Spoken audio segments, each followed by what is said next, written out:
এক গভীর জঙ্গলে থাকত বুদ্ধিমান এক বানর পরিবার। বাবা বানরের নাম ছিল বুলু, মা বানরের নাম ছিল টুনি, আর তাদের ছোট্ট ছেলে মিঠু।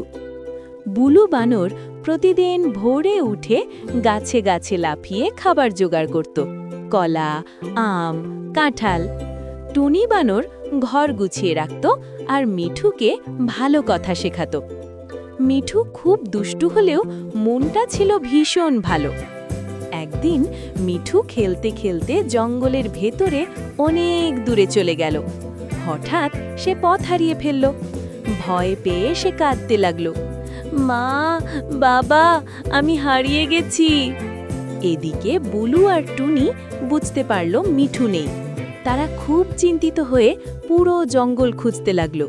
সব পশু পাখির কাছে খবর জিজ্ঞেস করল। অবশেষে এক টিয়া পাখি বলল, আমি একটা ছোট বানরকে বড় বটগাছের কাছে কাঁদতে দেখেছি। বুলু আর টুনি দৌড়ে সেখানে গেল। মিঠুকে পেয়ে তারা খুব খুশি হল। মা টুনি মিঠুকে বুকে জড়িয়ে বলল, দূরে গেলে বাবা মাকে জানাতে হয়। মিঠু লজ্জা পেয়ে বলল, আমি আর কখনো কথা না বলে দূরে যাব না।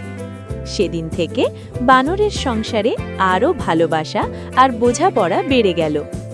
গল্পের শিক্ষা: পরিবারের কথা না শুনলে বিপদ হতে পারে।